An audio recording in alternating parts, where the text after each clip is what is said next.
41번 가 인물에 대한 설명으로 옳은 것은 저는 지금 카자흐스탄 크질 오르다에 있습니다. 이것은 뭐뭐가 근무하였던 옛 고려 극장 건물입니다.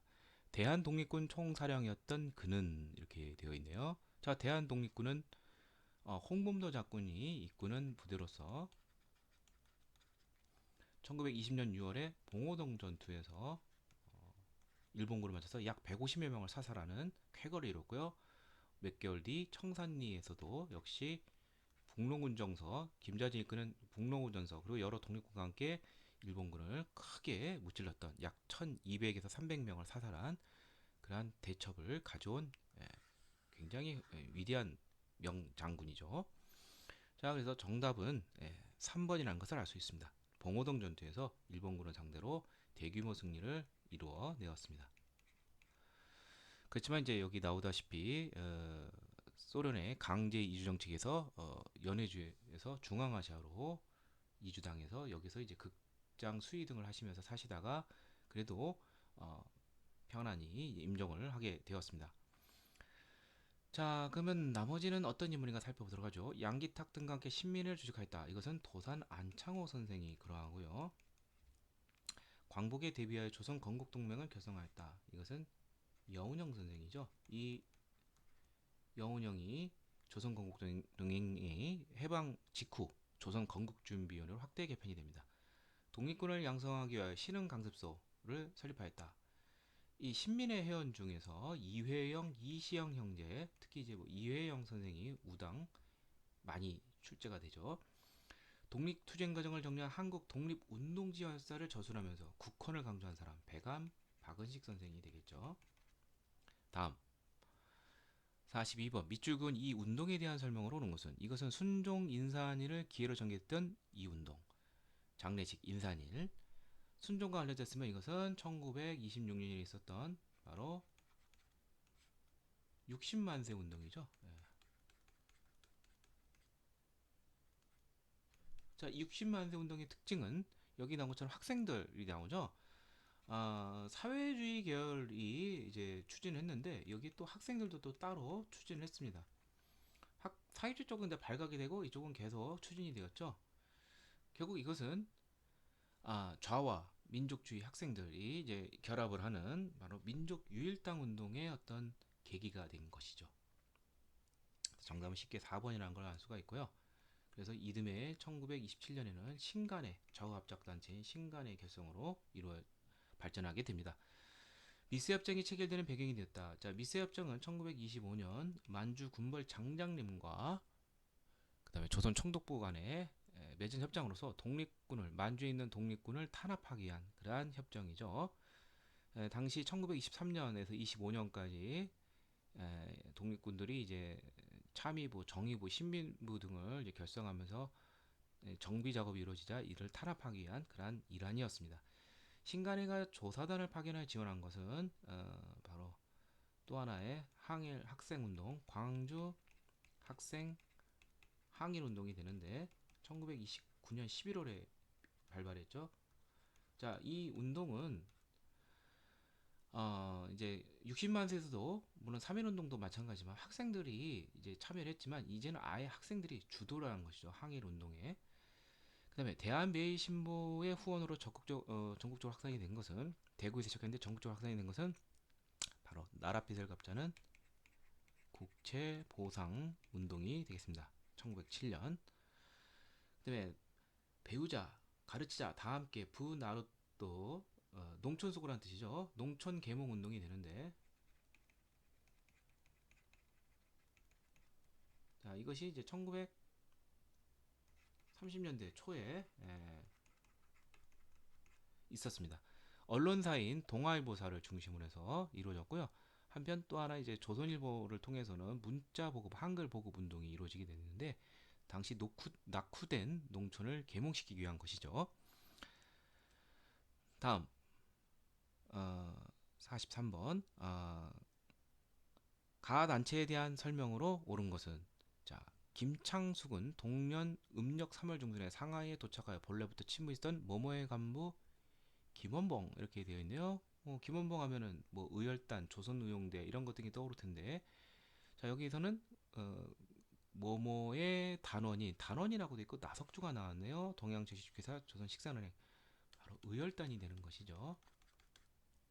1919년 11월 만주 길림에서 창설이 되어 있는데 여기 나온 것처럼 일제 요인을 암살하고 그 다음에 식민지 착취 기구 이런 데를 폭파시키는 뭐 그러한 어떻게 요즘 말로 따지면 이제 테러적 성격의 그러한 항일 운동을 했습니다. 개인 의거.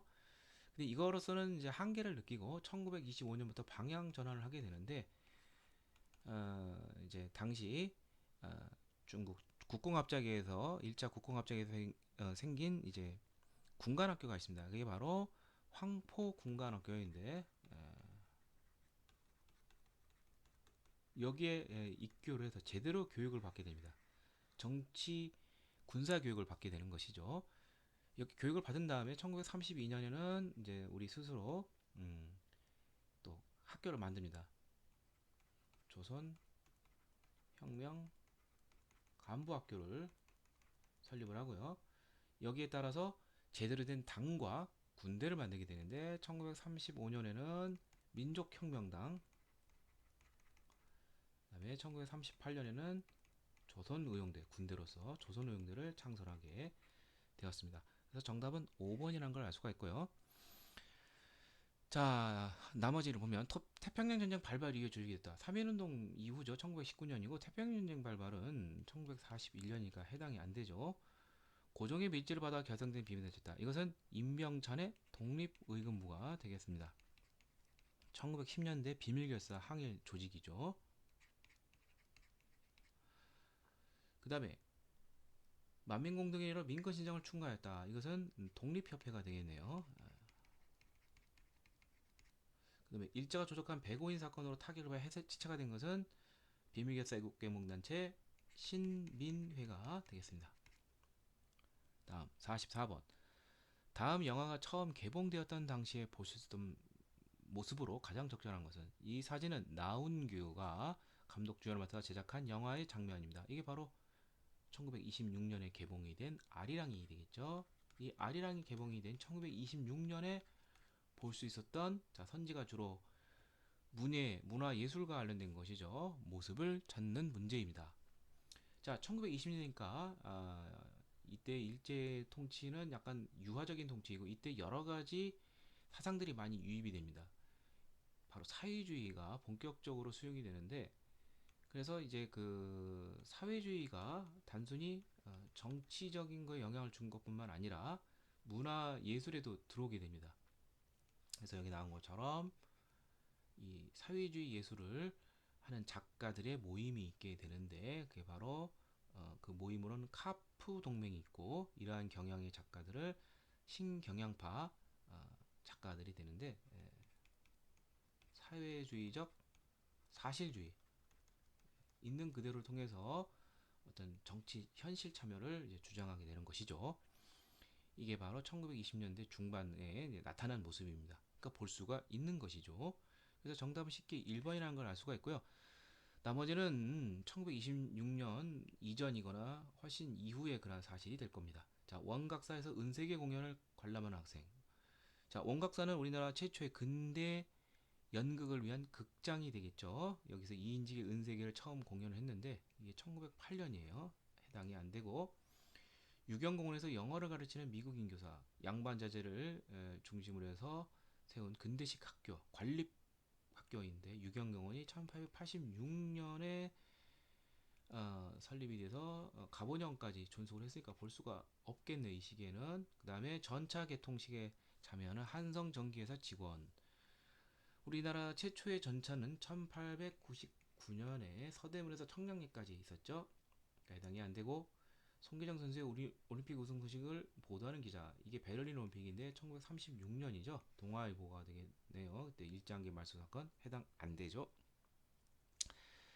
다음 45번 밑줄근 이 시기에 시행된 일제 정책으로 오는 것은 이 국민 노무 수첩은 일제가 중일 전쟁을 일으키고 1937년 침략 전쟁을 확대하던 이 시기인데 중일 전쟁 이후의 이 시기에 일제가 뭐 강제 동원을 한 국민 노무 수첩이라는 것입니다. 자, 국일 전쟁 다음해인 1938년에 총동원법이 제정이 되죠. 국가 총동원법. 자, 이 국가 총동원법이 이제 제정이 되면서 인적 물적 수탈을 이제 확대하고요. 또 하나는 이제 중일 전쟁 이후에 황국 신민화 정책이라는 펼치게 됩니다. 황국 신민화 정책은 천황나라에 폐하된 백성이다. 즉 일제가 우리 민족을 전쟁으로 몰아넣기 위해서 조선인이라는 의식을 아예 없애기 위해서 뭐 창씨개명이라든지 황국 시민의 서사를 암송한다든지 신사참배, 공송요배 등등등등 이러한 것 등을 의식적으로 이제 강요하게 됩니다. 그러니까 잘 모르더라도 중일전쟁 이후 1947년에서 45년 요 사이에 정책이 맞는 걸 찾으라 이걸 고르는 문제인데요. 자, 하나씩 보죠. 한국인에 의해 하나 적용되는 조선태형령, 아주 무자비하죠. 때리는 태질, 태형. 이것은 1910년대 무단 통치 기간에 볼 수 있었습니다. 1912년에 제정이 돼서 1920년까지 존속을 했고요. 민족 자본의 성장을 억제하기 위해서 회사령, 총독부가 허가를 하는 것인데 이게 이제 1910년에 공포가 돼서 20년까지 존속을 했습니다. 조성 사상범 예방 구금령. 자, 이게 바로 이제 전시체제라고 볼 수 있죠. 예. 이 전시체에서는 이제 볼 수 있는 것이 이 뭐 사상범 이런 사람들도 철저하게 통제를 하게 됩니다. 그래서 미리 예방차원에서 구금을 할 수도 있어요. 당연히 이런 모습 볼 수 있겠죠. 예, 이게 바로 1941년에 있었습니다. 뭐 정확한 연도를 모르더라도 이 법령의 성격과 나머지가 선지가 확실하게 아닌 걸 알 수 있습니다. 예를 들면 식민지 교육 방침을 규정한 제1차 조선교육령 이게 1911년이죠. 1922년, 1938년, 43년 이렇게 네 차례 있었는데 1차 조선교육령은 철저한 차별화된 식민지 우민화 교육이었죠. 초등교육에 나오는 보통 학교가 4년밖에 안 됩니다. 일제는 6년인데 자 근대적 토지 소유권 확립을 명분으로 토지사업 실시 이거 1910년대 볼 수 있는 것이죠. 1910년부터 1918년까지 추진했는데 1912년에 토지조사령이 기반이 되었습니다. 다음 46번 가나사이 시기에 있었던 사실로 옳은 것은 자 이제 우리는 무기시효된 공의 이게 바로 미소 공동위원회가 되죠. 재개될 기색도 보이지 않으며 통일정부를 고대하라 여의치 않게 되었으니 우리는 남방만이라도 임시정부 혹은 위원회 같은 걸 조직하여 남한만이라도 빨리 정부를 한번 수립하자. 바로 유명한 이승만의 정읍 발언이 되겠습니다. 1차 미소 공동위원회가 이게 휴회가 되면서 이걸 타개하기 위해서 이런 제안을 했는데 이게 1946년 6월이에요.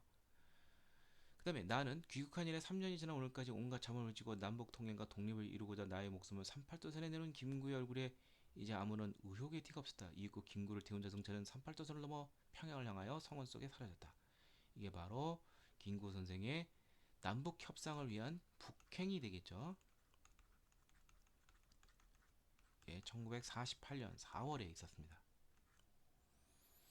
자, 그러면 이 사이에 어떤 일이 있었느냐? 이 단독 정부론을 이제 내비치니까 이를 타파하기 위해서 중도 좌우 세력이 합작 운동을 일으키게 됩니다. 바로 좌우 합작 운동이 이 사이에 올 수가 있겠죠.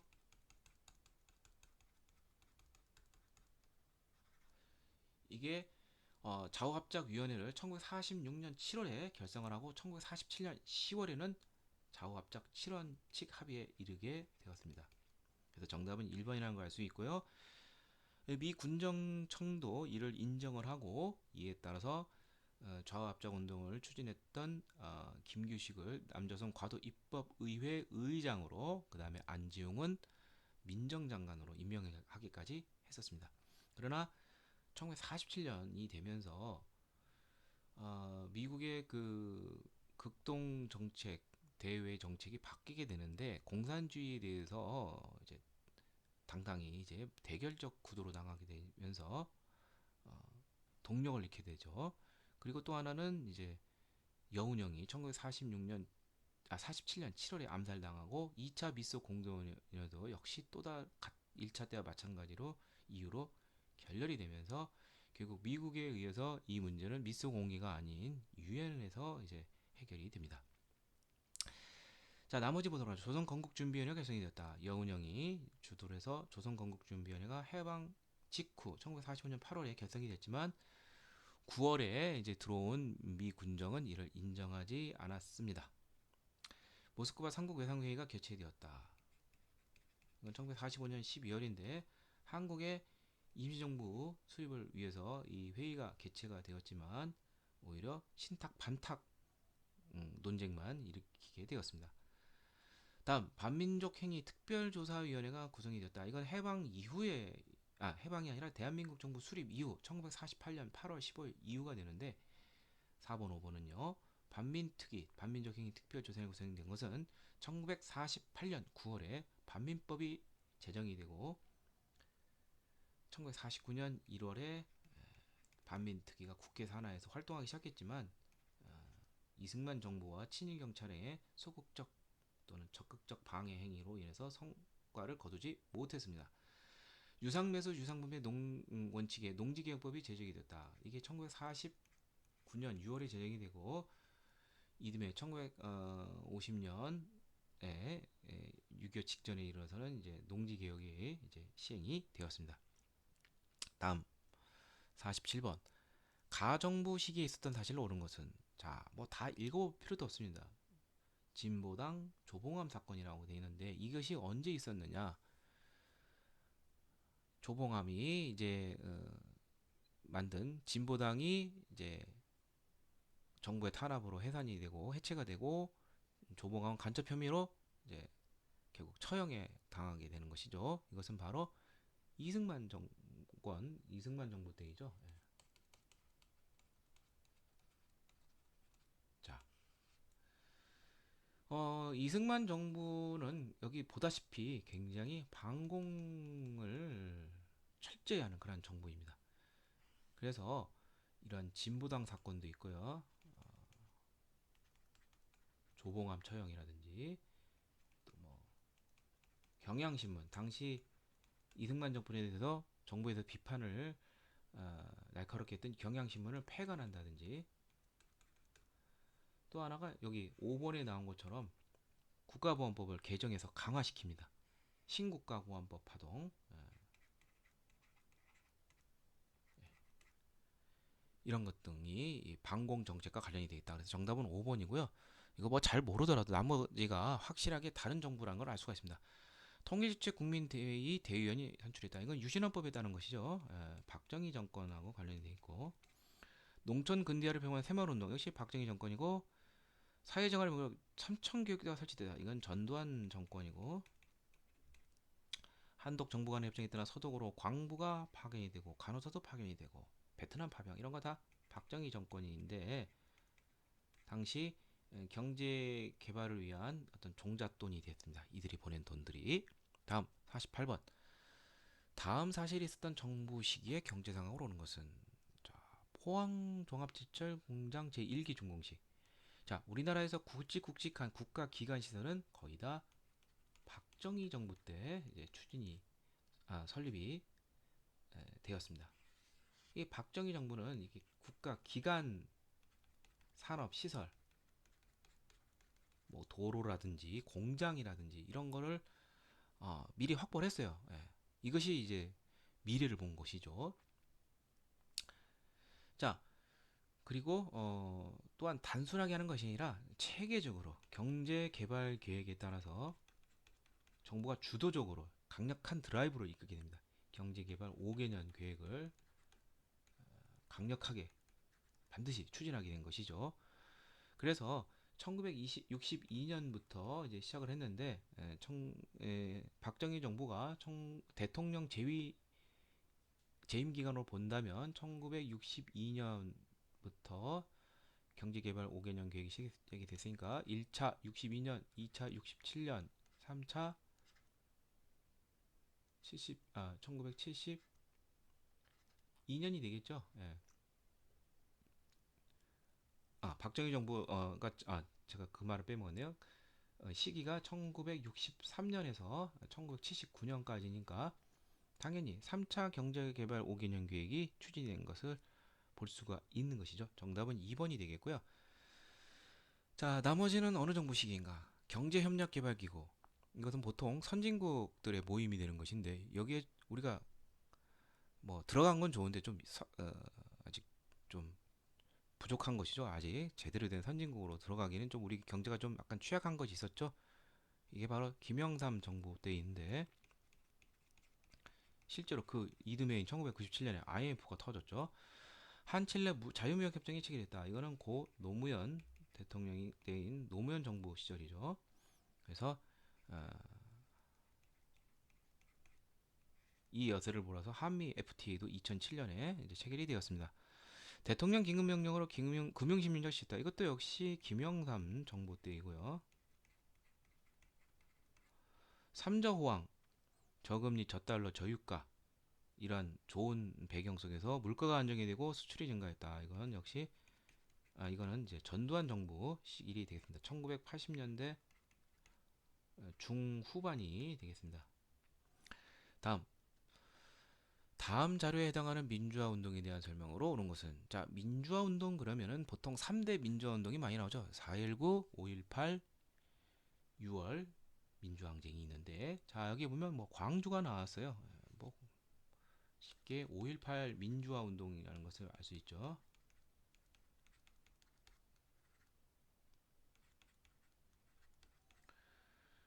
자, 이 5.18 뭐 광주 민주화 운동이라고 부를게요. 광주에서 있었으니까 운동은 왜 일어났느냐?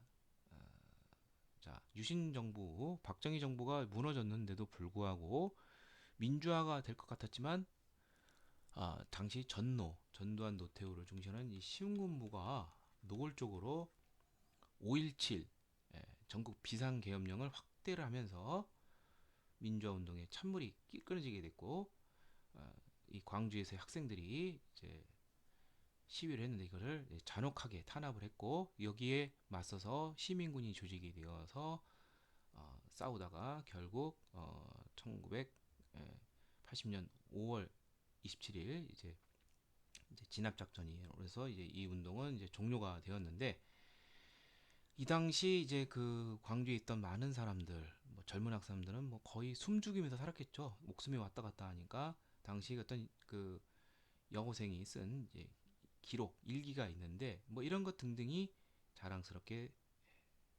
유네스코 세계 기록유산으로 등재가 되었습니다. 그래서 정답은 2번이고요. 뭐 새마을 운동에 관한 기록물들도 뭐 유네스코 세계 기록유산으로 등재됐다는 거 이런 것도 좀 잘 아시기 바랍니다. 참고로 예. 자 나머지 보도록 하죠. 한일 국교 정상화에 반대가 일어났다. 자 이것은 이제 63 시민항쟁 1964년에 굴욕적인 한일 국교 정상화 움직임에 대해서 학생 시민들이 막 격렬하게 항의를 했던 것이죠. 뭐 계엄령이 내려지고 그랬었죠. 위수령이라든지 대통령 중심제에서 의원 내각제로 바뀌는 게 있다. 이것은 1960년 바로 4.19 시민혁명이 되겠죠. 이승만 정부가 붕괴되고 의원 내각제 정부가 들어서게 되죠.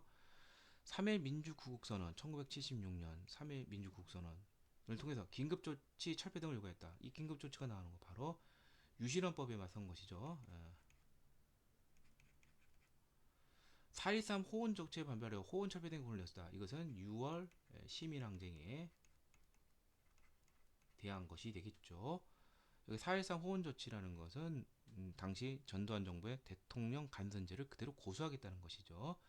결국 6월 시민항쟁을 통해서 대통령 직선제를 얻어내게 되었습니다. 현행 헌법이죠. 50번 다음 경추사를 발표한 정부의 통일 노력으로 오는 것은 뭐 자세히 또 얼굴만 봐도 이게 뭐 김대중 대통령이라는 걸 알 수가 있죠. 어쩌고 저쩌고 하고 우리는 IMF를 3년 앞당겨 전액 상환했다. IMF를 조기 극복한 것이죠. 바로 김대중 정부의 통일 노력인데 보통 뭐 6.15 공동선언으로 이제 대표되죠. 예.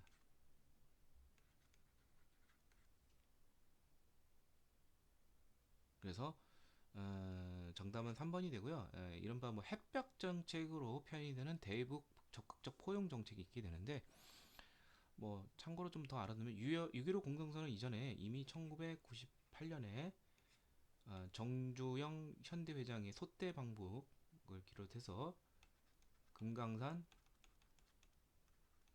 해로 관광이 시작이 되고요.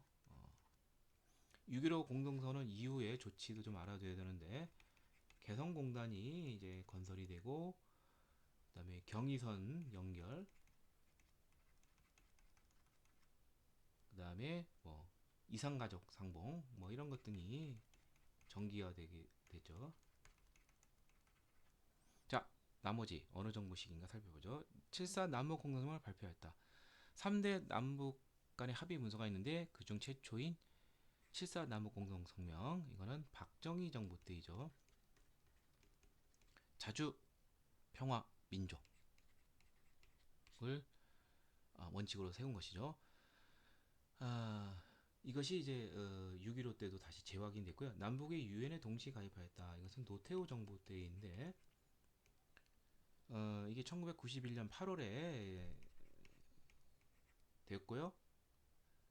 그 다음에 4개월 뒤에 91년 8월에는 남북 기본 합의서가 발표가 되고, 바로 직후 1992년 1월에 한반도 비핵화 공동선언이 서명까지 하게 되었습니다. 그 다음에 최초의 이산가족 고향 방문을 실현하였다. 이것은 전두환 정부 시기가 됩니다. 이때 한번 반짝 한번 방문했고요. 각각 서울과 평양을. 그렇지만 제대로 된 정기화된 것은 김대중 정부 때 있었게 되었습니다. 자, 이상을 통해서 제 43회 한국사 능력 검정시험 고급편 해설을 마치도록 하겠습니다.